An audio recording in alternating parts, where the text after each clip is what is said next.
Assalamualaikum warahmatullahi wabarakatuh. Pada kesempatan kali ini kita akan membahas terkait dengan teori-teori atom.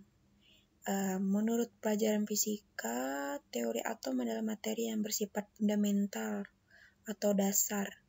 Materi ini adalah segala sumber untuk mengenal fisika lebih jauh, terutama pada kesempatan ini pada fisika inti. Karenanya, di video kali ini akan saya jelaskan secara lengkap teori atom fisika yang akan sangat berguna bagi kamu atau pembaca lainnya yang sedang menonton. Apa aja teori-teori atom yang perlu kita ketahui?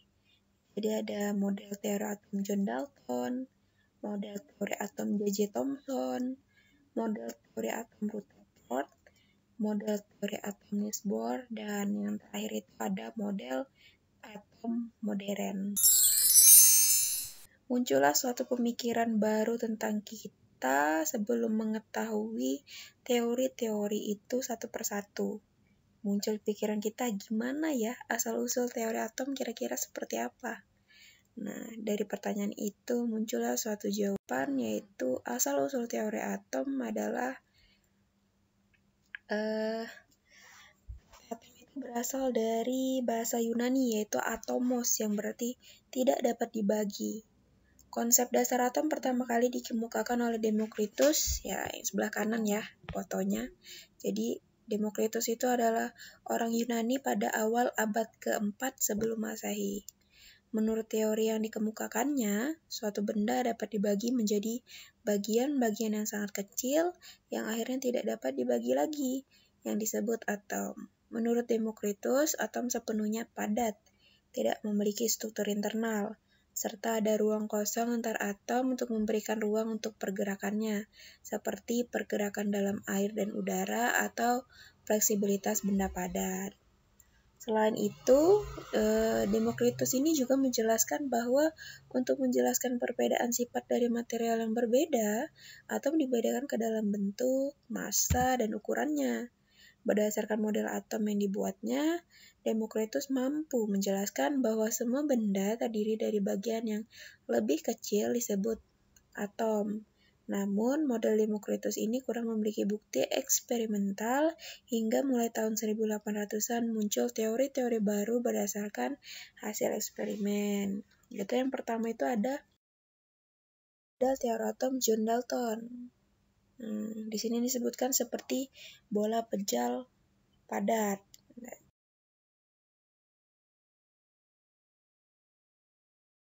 Tiga mengemukakan pendapatnya tentang atom. Teori atom Dalton didasarkan pada dua hukum, yaitu atom Dalton didasarkan pada hukum kekekalan massa, hukum Lavoisier, dan hukum susunan tetap, hukum Proust.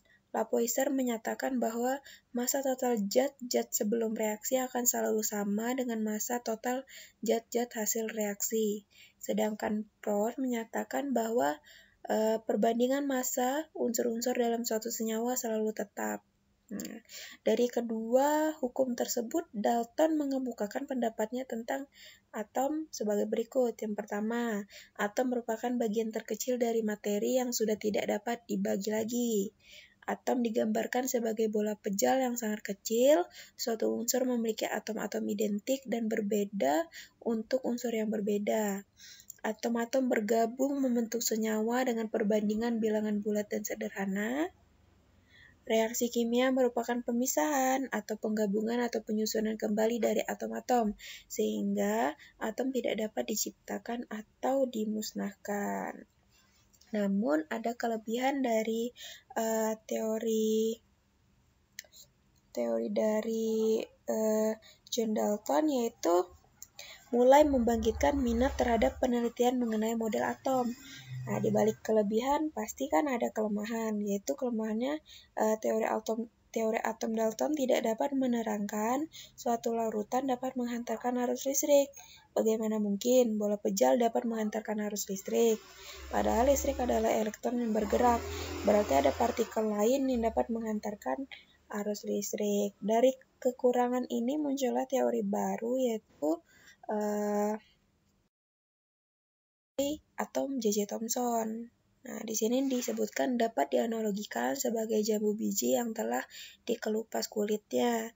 Biji jambu yang tersebar merata dimodelkan sebagai elektron dan bulatan daging jambu yang pejal dimodelkan sebagai proton. Mengapa begitu? Jadi, J.J. Thomson pada awal 1900-an mengemukakan teori baru tentang atom. Menurutnya di dalam atom terdapat partikel elektron dan proton. Berdasarkan hasil eksperimennya, proton memiliki massa yang jauh lebih besar dibandingkan elektron, sehingga model atom Thomson menggambarkan atom sebagai proton tunggal yang besar. Di dalam proton terdapat elektron-elektron yang menurut Thomson, atom terdiri dari suatu bulatan bermuatan positif dengan rapat muatan yang merata. Di dalam muatan positif ini tersebar elektron dengan muatan negatif yang besarnya sama dengan muatan positif. Secara garis besar, teori atom Thomson adalah atom merupakan bola pejal yang bermuatan positif dan di dalamnya tersebar muatan negatif elektron. Dari teori atom J.J. Thomson ini, kelebihannya itu membuktikan adanya partikel lain yang bermuatan negatif dalam atom. Berarti atom bukan merupakan bagian terkecil dari suatu unsur. Nah, adapun kelemahan dari model teori atom Thomson ini tidak dapat menjelaskan susunan muatan positif dan negatif dalam bola atom tersebut.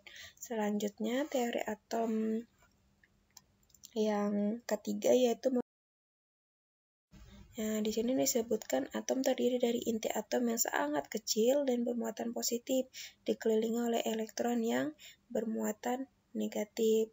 Jadi pada tahun 1910, Rutherford bersama dua orang muridnya, Hans Geiger dan Ernst Marsreden, melakukan percobaan yang dikenal dengan hamburan sinar alfa terhadap lempeng tipis emas. Dari hasil pengamatannya ditemukan bahwa sebagian besar partikel alfa mampu menembus lembaran emas tanpa dibelokkan. Bersamaan dengan itu, Rutherford juga menemukan partikel alfa yang dibelokkan sedikit. Namun dengan sangat mengejutkan, Rutherford juga menemukan beberapa partikel alfa yang dibelokkan pada sudut yang sangat tajam kembali ke sumber radioaktif. Untuk menjelaskan adanya sebagian besar partikel alfa yang menembus lempeng emas tanpa dibelokkan, Rutherford kemudian mengembangkan model inti atom. Nah, berdasarkan gejala-gejala yang terjadi, Rutherford membuat kesimpulan pejal karena hampir semua partikel alfa diteruskan. Jika lempeng emas tersebut dianggap sebagai satu lapisan atom-atom emas, maka di dalam atom emas terdapat partikel yang sangat kecil yang bermuatan positif. Nah, terus partikel tersebut merupakan partikel yang menyusun suatu inti atom. Berdasarkan fakta bahwa 1 dari 20.000 partikel alfa akan dibelokkan. Adapun kelebihan dari model atom Rutherford yaitu membuat hipotesa bahwa atom tersusun dari inti atom dan elektron yang mengelilingi inti. Teori Rutherford bahwa elektron mengelilingi inti atom ini memberikan inspirasi pada penemuan baru berikutnya, yaitu tentang lintasan atau kedudukan elektron yang selanjutnya dikenal sebagai kulit elektron. Namun, di balik kelebihan itu ada kelemahan dari teori atom Rutherford, yaitu tidak dapat menjelaskan mengapa elektron tidak jatuh ke dalam inti atom. Berdasarkan teori gerak, apabila elektron bergerak mengitari inti disertai pemancaran energi, maka lama-kelamaan energi elektron akan berkurang dan lintasannya makin lama akan mendekati inti dan jatuh ke dalam inti gitu. Model atom Niels Bohr 1913, Niels Bohr memperbaiki kegagalan atom Rutherford melalui percobaannya tentang spektrum atom hidrogen. Berdasarkan hasil percobaannya, Bohr memberikan gambaran keadaan kedudukan orbit elektron dalam menempati daerah di sekitar inti atom. Menurut Bohr, elektron mengelilingi inti atom pada orbit tertentu. Hanya terdapat orbit dalam jumlah tertentu dan perbedaan antar orbit satu dengan yang lain adalah jarak orbit dari inti atom. Keberadaan elektron baik di orbit yang rendah maupun yang tinggi sepenuhnya tergantung oleh tingkatan energi elektron, sehingga elektron di orbit yang rendah akan memiliki energi yang lebih kecil daripada elektron di orbit yang lebih tinggi. Di mana secara garis besar Bohr mengemukakan model atomnya sebagai berikut. Yang pertama, elektron dalam atom bergerak mengelilingi inti pada lintasan-lintasan tertentu, tidak memancarkan energi. Lintasan elektron-elektron itu disebut kulit atau tingkat energi elektron. Yang kedua, elektron dapat berpindah dari satu lintasan ke lintasan yang lain. Yang ketiga, perpindahan elektron dari tingkat energi tinggi ke rendah disertai pemancaran energi, sedang perpindahan elektron dari tingkat energi rendah ke tinggi disertai penyerapan energi. Yang keempat, elektron yang bergerak pada lintasannya berada pada keadaan stasioner, artinya elektron tidak memancarkan atau menyerap energi. Adapun kelebihan dari atom Bohr adalah bahwa atom terdiri dari beberapa kulit untuk tempat berpindahnya elektron. Kelemahannya, model atom ini adalah tidak dapat menjelaskan efek Zeeman dan efek Strike. Selanjutnya yaitu atom modern. Berdasarkan pengertian dasar yang diperoleh dari model-model atom klasik bahwa atom terdiri dari elektron, proton, dan neutron, maka dapat dimungkinkan adanya model yang lebih rumit dan lengkap mengenai atom yang hingga sekarang masih dikatakan misterius. Salah seorang yang menjelaskan tentang model atom modern adalah Erwin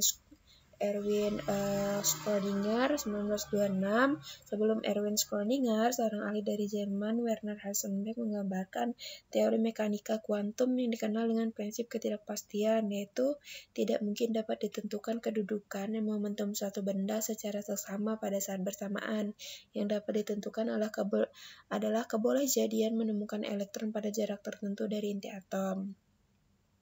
Daerah ruang di sekitar inti dengan kebolehjadian untuk mendapatkan elektron disebut orbital.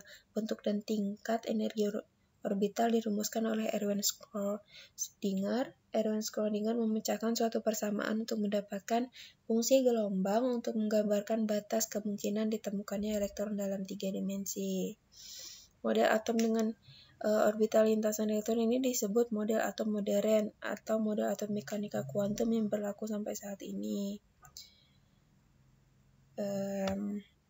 Sekian penjelasan terkait dengan teori-teori atom. Semoga video ini bermanfaat untuk kalian yang menonton. Sekian.